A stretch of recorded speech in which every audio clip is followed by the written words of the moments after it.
안녕하세요. 미디어 클래스에 오신 여러분 반갑습니다. 저는 진행을 맡은 청주 학부모 미디어 리터러시 학부모회장 이경래입니다.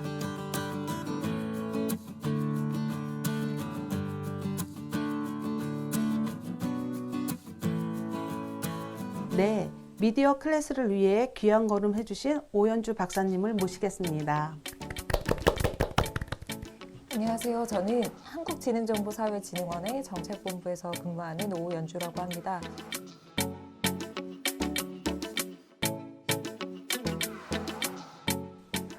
네, 그러면은 오늘 강의를 시작해 보도록 하겠습니다. 먼저 강의 들어가기 전에 제가 두 가지 좀 말씀드리고 싶은 게 있는데, 우선 첫 번째는 이렇게 동아리가 있는지는 전혀 상상도 못했어요. 그래서 이런 동아리가 있다라고 들었을 때 참 대단하시다라고 생각이 들었는데, 그 이유는 우선 첫 번째는 뭐냐면은 우리가 아이들이 요즘 미디어를 너무 많이 사용하면서 특히 디지털 미디어에 많이 노출되면서 학부모들이 이렇게 해야 된다, 학부모들이 역량을 키워야 된다, 이런 얘기를 되게 많이 하잖아요.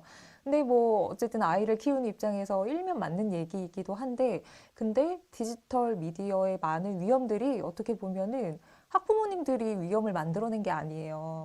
그건 어떻게 보면은 그런 것들이 유통될 수 있게 하는 미디어의 책임이 어느 정도 있는데, 우리는 그 책임을 어떻게 보면은 개인에게 좀 다 돌리고 있는 거거든요. 그래서 좀 굉장히 유명한 미디어 학자인 데이빗 버킹엄 같은 경우에는 이렇게 국가나 아니면 기업이 져야 할 그런 책임을 개인에게 돌리는 거에 대해서 굉장히 많이 비판을 해요. 근데 그렇게 누군가가 어떻게 더 적극적으로 해줘야 할 일을 이제 학부모님들께서 직접 하시고 계시다는데, 이렇게 우선 굉장히 응원을 드리고 싶고요. 그리고 다른 한 가지 말씀드리고 싶은 거는, 이렇게 동아리를 만드시고 스스로 학습하시려고 하는 것 자체가 저는 굉장히 많이 성취한 거라고 이미 봐서, 그래서 좀 스스로 이렇게 응원하시면서 계속 그 학부모 동아리를 가지고 가셨으면 좋겠습니다. 제가 질문 던지면서 시작하겠습니다. 디지털 네이티브가 뭔가요? 뭐라고 이해를 하고 계신가요? 디지털 네이티브라는 거는 저희 세대가 네. 살아오면서 경험했던 미디어의 그 세대의 흐름이라는 생각을 저는 좀 네네네. 해보거든요. 네네네. 네, 그래서 맞나요? 네.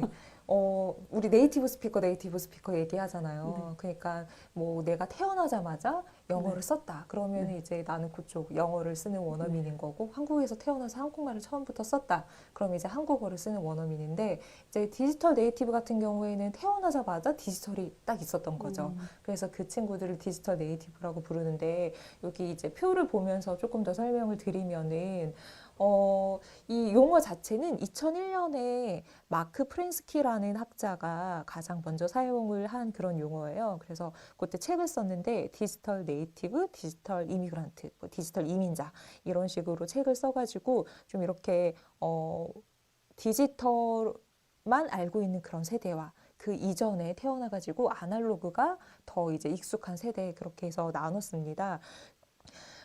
디지털 네이티브라고 딱 얘기를 들으면은, 단어를 들으면은 어떤 뭐 특징이나 모습이 떠오르세요?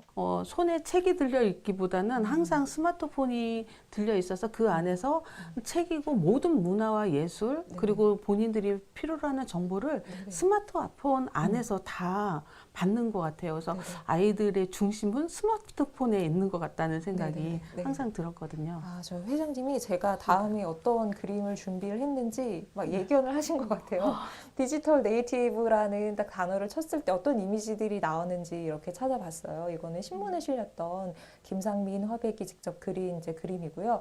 회장님이 딱 말씀해 주신 것처럼 이 기기는 스마트폰이 굉장히 중심이 되고 있고, 거기에서 굉장히 다양한 콘텐츠, 저 그림에서 보시면 네이버 TV, 뭐 옥수수 유튜브, 아프리카 TV, 좀 약간 동영상 컨텐츠를 중심으로 나오긴 했는데, 동영상뿐만이 아니라 거기에서 이제 온갖 것들을 하죠. 책도 읽고 신문도 읽고 뭐 사진도 찍고 이제 온갖 것들을 하는 그런 모습을 떠올리실 수가 있을 것 같고, 그리고 사진 몇 개를 더 찾아봤더니 이런 모습들이 주로 나와요. 젊은 친구들, 어린 친구들, 그리고 서로에게 막 관심이 없어요. 자기 핸드폰만 보고 있고, 마지막 뭐 그 꼬마의 둘은 완전히 등을 돌리고 앉아가지고 그냥 컴퓨터를 이렇게 보고 있는 모습이 나옵니다. 그래서 우리가 대부분의 사람들이 생각하는 그 디지털 네이티브라고 하면은 좀 기기를 굉장히 적극적으로 사용한다. 디지털 기기를 적극적으로 사용하고 거기에 조금 더 안 좋은 그런 편견이랄까? 그런 것들을 생각하시는 분들이 있는 것 같아요. 서로 상호작용 못한다.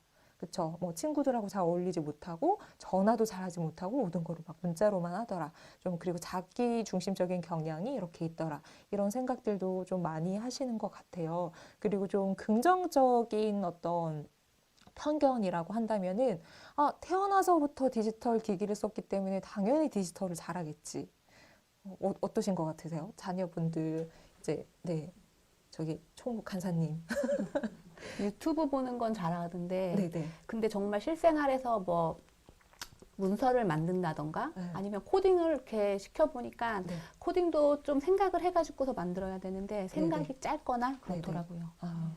근데, 제가 뭐 미디어나 이런 것들을 살펴보면은 언론에서 막 요즘 세대 되게 얘기하기 좋아하잖아요. Y세대는 어떻더라, 뭐 Z세대는 어떻더라, 밀레니엄 세대는 어떻더라 하면서 좀 디지털 네이티브 아니면은 되게 이제 Z세대나 그거보다 더 어린 알파 세대를 이제 세 명이나 자녀를 두고 계신데 알파 세대들에 대해서 어떤 고정된 이미지를 가지고서 막 얘기를 하는 것 같아요. 그러니까 대개는 디지털을 굉장히 잘 쓴다. 그렇지만 이러이러한 문제는 있다. 이렇게 얘기를 하고 있는데 제가 오늘 좀 강조해서 말씀드리고 싶은 거는 요 세대를 어떻게 한 묶음으로 보는 하나의 공통된 그룹으로 보는 그런 시선이 사실 되게 문제다.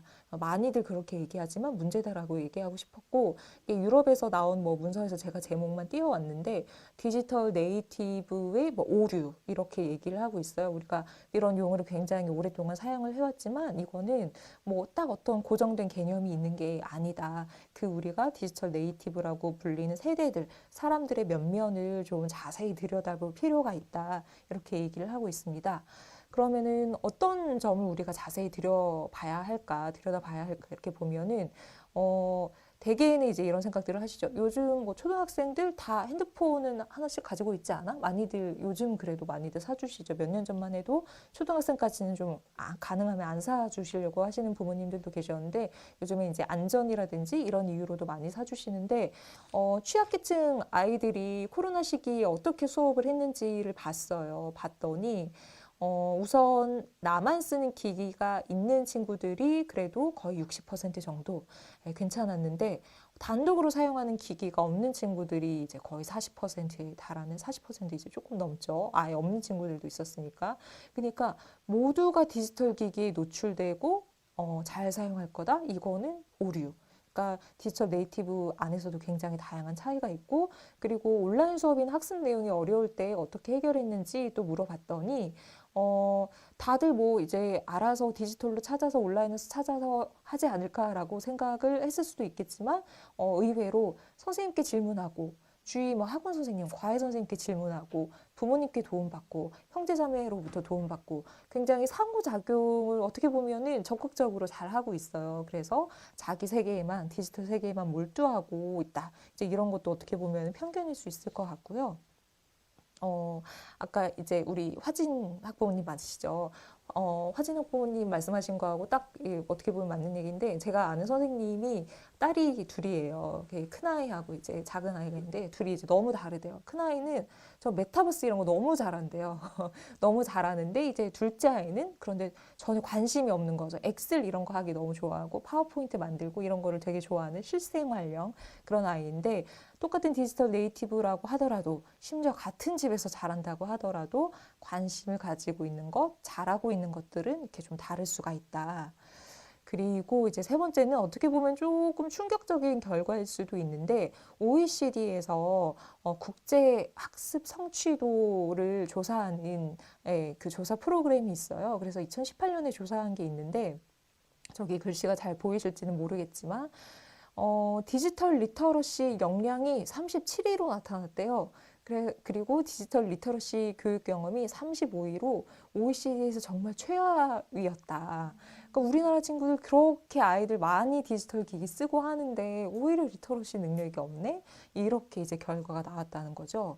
좀 자세히 들여다보면은 우선 그 평가에서 독해 역량, 기본적인 독해 읽기를 얼마나 잘하는지를 봐요. 그래서 읽기를 잘하면은 디지털 리터러시 역량도 높은 걸로 나타나는데 학교에서 뭐 읽기를 잘한다고 하더라도 뭐 문학책 보고 뭐 국어 지문 읽고 답을 잘 푼다고 하더라도 디지털 리터러시는 낮았다는 거죠. 그래서 우리가 학교에서 배우는 거랑 그리고 일상생활에서 계속해서 배우는 그런 디지털 리터러시하고는 조금 차이가 있고 그리고 디지털 접근성. 여기에서는 디지털 접근성을 어떻게 정의를 했냐면은 집에서 디지털 학업을 수행하는지 안 하는지. 그래서 수행을 한다라고 하면은 디지털 접근성이 있다라고 했는데, 사실 그것도 그렇게 높진 않아요. 이거는 코로나 전이었기 때문에 요즘 같으면 100% 이렇게 나왔겠지만 이제 그 전에는 그렇게 높지는 않았었고요.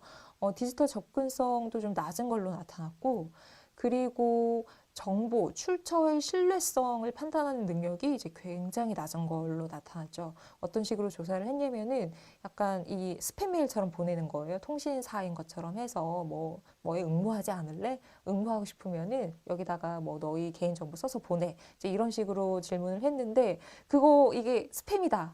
라고 이제 학생들이 많이 판단을 하지 못했던 것 같아요. 그런 게 있었고, 그리고 이것도 어떻게 보면 저는 좀 충격적인 결과인데, 디지털 리터러시 교육을 받지 못했다. 교육 경험이 굉장히 부족했다라고 이렇게 나왔더라고요. 사실 우리나라에서 어떻게 보면은 디지털 리터러시라고 이름만 붙이지 않을지 교육 많이 하거든요. 스마트폰 과외중 교육도 하고, 뭐 사이버 윤리 교육도 하고, 그리고 이제 기본적으로 교육부에서 하는 뭐 학교폭력, 사이버 뭐 학교폭력 이런 교육도 하기 때문에 굉장히 많이 함에도 불구하고 리터러시가 그렇게 높아지지 않았다. 그래서 우리가 지금 하는 리터러시 교육이 잘 되고 있는 것일까? 좀 이런 것도 고민하게 하는 네, 그런 결과였습니다. 그래서 말씀드리고 싶었던 거는 디지털 네이티브라는 그런 한 묶음 안에 굉장히 다양성이 있다. 그렇기 때문에 제가 이렇게 한 파트 끝낼 때마다 좀 팁이라고 이렇게 간단히 썼는데 어려운 팁은 드리지 않을 거예요. 뭔가 어려운 거를 저는 요구를 하고 싶지 않아요. 다들 바쁘시고 막 아이를 이렇게 세 분씩 자제분이 세 분씩 이렇게 있으시니까 얼마나 바쁘시겠어요. 그래서 좀 하실 수 있는 수준에서 어떤 팁을 드릴까 고민을 했는데 그냥 아이들이 디지털을 가지고 무엇을 하는지 좀 봐주셨으면 좋겠어요. 저기 김대월 학부모님, 아이들이 무엇을 하나요? 혹시 말씀해 주실 수 있으세요? 그 컴퓨터와 핸드폰에서 뭔가 커피숍을 가고 뭘 만들고 네네네. 동영상을 제작해서 만드는데 네. 근데 제가 지금 보니 그게 메타버스였다고 하더라고요. 네, 이렇게 아이들 네. 만들어서 네, 이렇게 네. 거기서 뭘 기르기도 하고 네. 집을 짓기도 하고 엄마 네네. 이거 집이야 이렇게 네네. 게임의 세계 네. 저만 이렇게 소외된 느낌을 받는데요.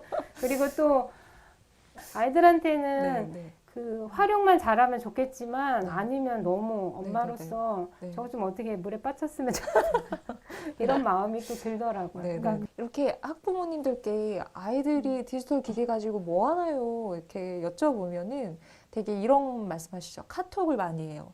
유튜브를 많이 해요. 게임을 많이 해요. 어떤 게임해요? 유튜브에서는 어떤 콘텐츠 봐요? 카톡에서는 누구와 어떤 얘기를 해요? 아니면 뉴스를 봐요? 이런 거를 여쭤보면은 사실 그것까지는 잘 모르세요. 그쵸? 이제, 저는 이렇게 좀 세심하게 관찰을 해달라고 이렇게 말씀드릴 때에는 거기에서 어떤 콘텐츠를 소비를 하고 콘텐츠만 소비하진 않을 거예요. 아까 말씀하신 대로 뭔가 만들고 창작 활동도 할 거거든요. 그래서 그거를 좀 세심하게 보셔야 되는데 그러려면 대화를 하셔야겠죠. 근데 대화를 하실 때 좀, 이제 엄마가 왜 갑자기 관심을 갖지? 너무 아이들이 갑자기, 나 뭐 못하게 하려고 하나? 이렇게 좀 겁을 먹을 수도 있으니까 좀 이렇게 적극적으로 대화하고 싶고 너에 대해서 알고 싶다. 뭘 하는지 엄마가 궁금하다. 좀 이런 것들을 보여주실 수 있게 좀 관심을 가지셨으면 좋겠고요. 아까 이제 전에 말씀드렸던 게 영역이 너무나 이렇게 다양하게 쫙 펼쳐져 있잖아요. 그래서 계속 이렇게 관찰하시고 아이들이 뭐가 어려운지 아니면 뭘 많이 하는지 이런 것들을 보시면서 여기에서 무엇이 부족하겠다 이런 것들을 고민을 해보셔야 될 것 같아요. 왜냐면 각자 이제 집안의 환경이 다르고 학년이 다르고 이렇기 때문에 동일한 내용을 이렇게 치라라고는 말씀드리기 어렵거든요. 그래서 한 명 한 명 이제 부모님들이 아이들을 봐주실 수 있을 때 가장 좋은 점이 그 아이에게 맞춤형으로 뭔가 이렇게 제공을 해줄 수 있는 거기 때문에 좀 그런 것들을 고민해서 봐주셨으면 좋겠다 이런 팁을 드리고 싶습니다.